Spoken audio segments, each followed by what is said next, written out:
말씀은 계시록 15장 1절입니다.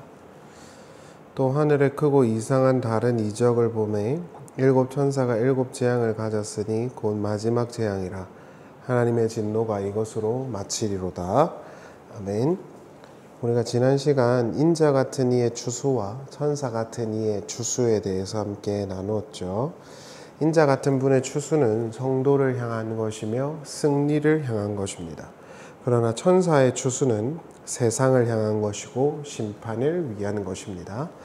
예수님께서는 인자 같은 분으로 등장을 하시는데 인자는 언제나 성도들과 관련되어져 있다라는 걸 기억하시면 좋겠어요. 오늘은 요한계시록 15장입니다. 오늘 읽었던 말씀이 15장 1절인데요. 요한계시록 15장 1절에 따르면 마지막 대접 재앙이 등장을 해야 해요. 그런데 2절부터 4절까지는 마지막 재앙이 아니라 승전의 모습이 등장을 합니다. 그 이유는 요한계시록의 관심은 재앙이 아니라 승전과 확신을 주기 위한 것이기 때문입니다. 많은 사람들이 미래주의자들 또는 세대주의자들 또 문서주의자들은 요한계시록을 이제 아무래도 종말에 관한 비밀 코드 같은 것으로 해석을 하기 때문에 그런 것에 많이 집중을 하는 것 같아요. 그러다 보니까 일루미나티네 이런 것들에 관심을 가지게 되는 것이죠. 그런데 요한계시록의 관심은 사실 그런 것에 있지가 않습니다. 계시록의 관심, 조금 더 이제 문서적으로 말하면 계시록의 그 목적은 성도들에게 어떤 확신과 믿음을 주기 위해서입니다. 너희가 승리할 거다라는 것이죠. 그래서 사실 재앙 파트라고 하는 것들은 우리가 흔히 알고 있는 구약의 어떤 출애굽 과 관련돼 있는 10가지 재앙 또는 성경에 나와 있던 재앙적 표현, 그게 이제 묵시문학적으로 이렇게 와서 오마주된 형태들이 대부분이고요. 어떤 특별한 비밀스러운 코드를 담고 있다고 볼 만한 것도 전무합니다. 구약에서 다 찾을 수 있는 것들이에요. 그러니까 심판이라고 하는 건 항상 같은 결이거든요. 하나님을 떠난 자들에게는 심판이 올 것이다 라는 게 어떻게 보면 성경의 한결같은 말이지 않습니까? 그래서 그 어렵고 힘든 길을 너네가 잘 걸어가서 끝까지 가서 결국엔 하나님의 상을 얻는 자들이 되어야 하고 될 것이다 라는 이야기를 하는 것이 요한계시록의 목적이다 라고 볼 수 있죠. 그래서 15장 1절에서 하나님의 진노가 이것으로 마칠 거야 해놓고는 승리한 그 이스라엘 백성들, 새 이스라엘의 백성들, 성도들의 모습을 이렇게 넣어 놓은 것입니다. 그래서 재앙이 나오고 그 재앙에 대한 이야기가 아니라 그 뒤에 바로 승전가 부르는 성도들의 모습을 붙여놨죠. 이런 구도다 이렇게 보시면 되겠습니다. 15장 2절을 보시면 이런 말씀이 있죠. 또 내가 보니 불이 섞인 유리바다 같은 것이 있고 짐승과 그의 우상과 그의 이름의 수를 이기고 벗어난 자들이 유리바닷가에 서서 하나님의 검은 고를 가지고 하나님의 종 모세의 노래 어린 양의 노래를 불러 이르되 주 하나님 곧 전능하신 이시여 하시는 일이 크고 놀라우시도다 이렇게 나옵니다. 여기서 먼저 우리가 정리해야 되는 건 유리바다겠죠.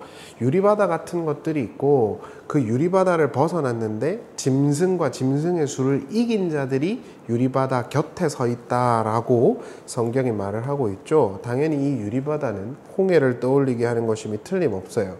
왜냐하면 하나님의 종 모세라는 인물이 등장하기 때문이죠. 따라서 이러한 요한계시록 15장 2절부터 4절의 플롯은 홍해를 건너고 하나님을 찬양하던 이스라엘의 백성들의 모습을 그대로 오마주하고 있는 것이라고 볼 수 있겠죠.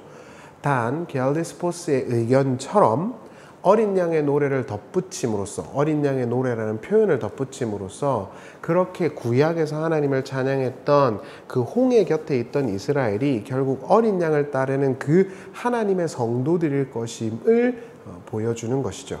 그래서 요약하면 하나님과 어린 양이신 예수 그리스도를 따라가고 있는 너네가 결국 세상을 이기고 승리할 거야 라고 지금 말해주는 그림인 거예요. 재앙이 낮춰질 거야, 이게 재앙이야 이래놓고는 너네가 이길 거야 라고 붙여놓은 거예요. 이런 플롯 구성이 좀 어색하잖아요. 문서 비평적으로 보면 이상하다 할 수 있겠죠. 그러나 어색한 것이 아니라 요한계시록은 항상 이런 식으로 재앙과 심판의 내용을 서술해 놓고는 설명할 것처럼 해놓고는 성도들의 승리를 붙여놓거든요. 이제 그런 식으로 플롯을 짜놨습니다. 그렇게 한 이유가 뭘까요? 그러니까 성도들이 결국 승리할 것이다. 재앙에 집중하지 말고 너네가 승리할 거라는 것에 집중해야 해 라는 것을 요청하는 것이겠죠. 논리적으로. 불이 섞인 유리바다는 전술했지만 홍해를 떠올리게 해요. 홍해 또는 큰 바다, 이제 묵시문학에서 큰 바다 또는 바다 이런 표현은 대부분 홍해를 떠올리게 하는 것인데, 그것은 언제나 세상 짐승들이 사는 곳을 은유하는 것이었죠. 또한 미드라시를 보면 랍비들이 홍해를 유리바다로 표현을 하고 있거든요. 그런 것들을 고려해 보면 이 유리바다라는 것은 홍해를 떠올리는 것임에 틀림이 없어요. 하나님에게 대적했던 세상 나라와 그 군대가 수장당한 곳이 바로 홍해죠.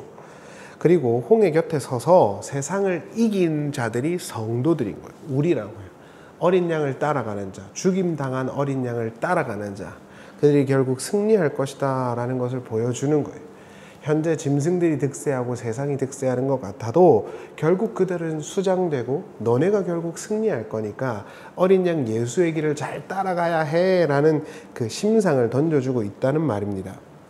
홍해 곁에 선 이스라엘처럼 성도들도 그렇게 하나님을 찬양할 것이라는 것이죠. 그러나 그것은 성도들의 실력이 아니라 하나님의 능력과 전능하심에 기반한 거예요. 그래서 하나님을 찬양하고 있는 것입니다. 성도들은 자기가 어떻게 신앙생활을 했고 대단한가 이런 것에 의의를 두고 보람을 느끼면 안 돼요. 하나님 아버지께서 우리에게 어떠한 승리와 삶을 주셨는지를 보며 그걸 찬양하는 자들이어야 하는 거예요. 15장 3절을 보시면 하나님의 종 모세의 노래, 어린 양의 노래를 불러 가로되 주 하나님 곧 전능하신 이시여 이렇게 나옵니다. 여기서 보시면 카이 아도신 텐 호데 모슈스 호둘로스 호테우스 이렇게 되어 있어요. 이걸 그대로 직역하면 그들이 하나님의 종 모세의 노래를 부르고 있다입니다. 그런데 그 헬라 원문을 보면 3인칭 현재 복수 형태란 말입니다. 성도들의 현실에 많은 압박과 괴로움 속에서도 그들이 매 순간 구원하시고 이기게 하시는 하나님으로 인해서 하나님을 지금도 찬양하고 있을 거라는 의도로 이렇게 문법을 쓰고 있다 볼 수 있겠죠.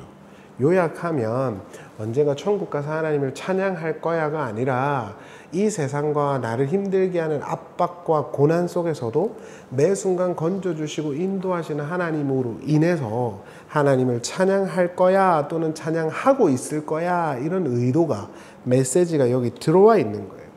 그러니까 구원이라고 하는 걸 언젠가 내가 죽어서 천국 가는 것으로만 규정하고 있으면 안 된다고 말씀을 드렸죠. 그러니까 그것을 제가 부정하는 게 아닙니다. A or B, 뭐라 해야 될까요? Everything or nothing 이런 개념이 아닙니다. 그러니까 자꾸 천국을 가는 게 구원이 아니란 소리냐 이렇게 접근하시면 안 돼요. 단 그것도 분명히 맞지만 더 중요한 건 성경의 언어를 잘 살펴보면 구원이라는 건 현재적인 것이 쌓여서 미래로 점철된다는 거예요.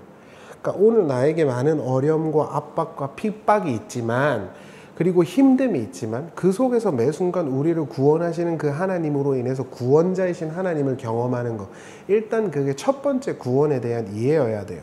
그리고 그게 점진적으로 확장되어져 가면서 이 죄의 세상에서부터 건져서 영원하신 하나님의 나라로 이동시키는 그 구원까지 가야 된다라는 거예요.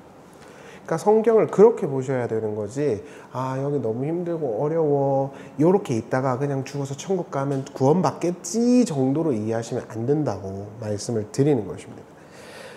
성도들은 많은 어려움 속에서도 매 순간 건져주시고 이기게 하시는 하나님을 그 순간마다 찬양하면서 이렇게 고백할 것입니다. 그게 뭐죠? 가로되 주 하나님 곧 전능하신 이시여 하시는 일이 크고 기이하시도다. 만국의 왕이시여 주의 길이 의롭고 참되시도다. 이렇게 나옵니다. 우리의 삶에는 여러 가지 모습이 있죠. 그리고 그 가운데서 어려움과 힘듦과 고난이 반드시 수반됩니다. 예수 믿어서 어려운 거 없다는 건 다 뻥입니다. 초기 기독교회는 예수를 믿음으로 나아지고 고난을 면한 것이 아니라 인내와 고난에 동참해야 했습니다. 그러나 그럼에도 불구하고 그들은 최종적으로 하나님과 승리할 것입니다. 그래서 하나님을 찬양하고 있다. 그 찬송 아도센이라는 것 자체가 현재 형태인 거예요.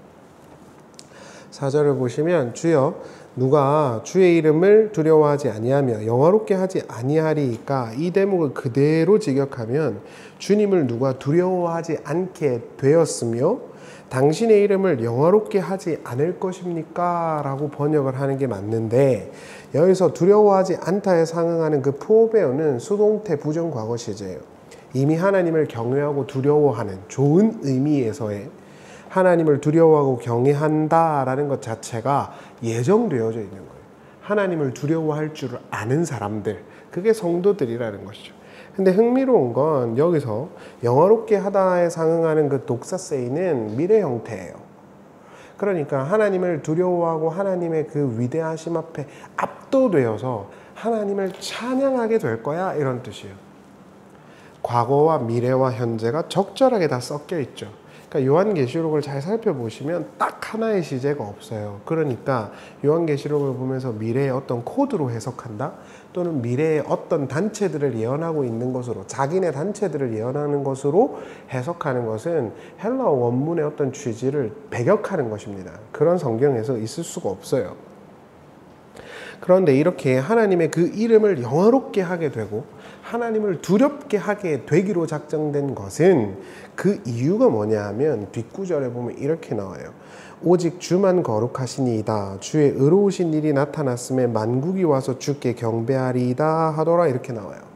이렇게 하나님을 두려워하고 경외하게 하고 존경하게 되고, 그래서 하나님을 영광스럽게 하고 하나님의 이름을 찬송하게 되는 거 있잖아요. 근데 그 과정의 이유가 뭐냐면 헬라어 원문으로 보면 호티가 붙어 있어요. 호티는 때문이다거든요. 그래서 직역하면 오직 주님만이 거룩하시기 때문입니다 정도로 해줘야 돼요. 이 땅에 선하심에 오르신 분, 그리고 유일하게 구별되신 분은 하나님밖에 없기 때문에 하나님만 찬양하는 거예요. 하나님께만 영광을 돌리는 거고, 이걸 좀 우리의 언어로 도식화해 보면 오늘 우리에게 당면한 어려움과 지침과 쓰러짐과 그런 것들이 있잖아요. 거기서 우리를 건져주실 분은 하나님밖에 없어요. 하나님만 거룩하시니까. 그래서 하나님이 매 순간 우리를 구원해 주시고 건져 주시고 인도해 주시면서 우리의 찬양을 받는 거거든요. 근데 그런 프로세스 자체가 이미 작정된 거예요. 그래서 푸베어, 경외하다는 부정과거 시제예요. 그리고 하나님께 그렇게 하나님을 경외하는 자들이 하나님께 영광을 돌리는 것도 미래 형태예요. 그렇게 될 거예요. 그렇게 이렇게 모든 현재, 과거, 미래 시제가 다 연결돼서 이렇게 응집적으로 종합적인, 다면적인 언어로 요한계시록이 구성되어 있다라고 보시면 되겠죠. 말씀을 마치겠습니다. 우리는 언제나 선택을 하고 우리의 삶을 살아가야 되죠. 저도 이번에 교회 장소를 이전하려 하면서 많은 선택을 해야 했어요. 그리고 앞으로 또 해야 할 것 같고요. 여러 가지의 것들을 고려해야 돼요. 그리고 주변에서 이야기들도 너무 많이 있었는데 사실은 힘들어서요. 쉽지가 않잖아요. 여러 가지 것들을 고려한다는 게. 근데 제일 힘든 거는 이 선택이 과연 옳은가 하는 거예요. 내가 아무리 노력하고 계획하고 잘 짠다 해도 하나님께서 허락하신 것이 아니면 아무것도 아닌 것이 되잖아요. 그래서 이것이 도저히 맞나? 라는 생각을 참 많이 했고, 그것 때문에 불안할 때도 있었어요. 그리고 그 안에서의 삐걱거림도 있었고, 의견이 다 일치할 수는 없잖아요. 그러나 한 가지 확신할 수 있는 건 요한계시록은 우리에게 그런 삐걱거림과 어려움과 힘듦 가운데서도 결국 하나님이 인도하시는 그 끝에 하나님과 하나님을 찬양하는 내가 있을 것이라는 확신을 주는 겁니다. 오늘은 너무 힘들고 과거는 실패했을 수 있죠. 그러나 미래는 아니라는 거죠. 과거가 실패하고 오늘이 힘들고 우리의 선택이 틀릴 수 있죠. 그러나 큰 관점에서 보면 그 틀림마저도 옳음으로 바꾸어 가실 하나님을 믿고 확신하도록 하는 것이 요한계시록의 요청이다, 이렇게 보시면 되겠습니다. 여러분, 요한계시록 15장 2절부터 4절의 내용을 한번 잘 보십시오. 그러면 그들이 결국 하나님을 찬양하고 있는 모습, 하나님을 노래하고 있는 모습으로 귀결납니다. 그것이 성경이 우리에게 말해주는 우리 인생의 종말의 모습인 겁니다. 많은 어려움과 삐걱거림이 있지만, 실패가 있지만 다윗의 고백처럼 나의 선하신 목자는 여호와밖에 없다는 고백을 하면서 하나님의 그 품 안으로 들어가는 것이 결국 요한계시록과 성경이 말하고 있는 종말론적 성도의 결국인 것입니다. 그것을 요한계시록 15장 2절부터 4절이 잘 보여주고 있는 것이죠. 왜 힘든고 어려움이 있느냐? 지금 그 순간 하나님의 구원을 경험하고 그분의 오르심을 찬양하기 위함이라는 걸 잊지 마시고, 지금 당장 지금 우리의 앞길이 잘 보이지 않는다 해도 낙심하지 말고 결국 우리의 마침은 하나님을 찬양하는 그 자리일 것임을 확신하면서 당장 우리에게 우리의 눈을 사로잡는 것들로부터 좀 눈을 떼서 요한계시록의 언어들에 집중할 수 있기를 바랍니다. 기도하겠습니다. 하나님, 우리를 구원해 주시고 늘 인도해 주시옵소서. 과거에도 그러하셨던 하나님, 지금도 그렇게 해주시고 앞으로도 인도하여 주시옵소서. 우리의 모든 삶을 지도하여 주시옵소서. 예수님의 이름으로 기도합니다. 아멘.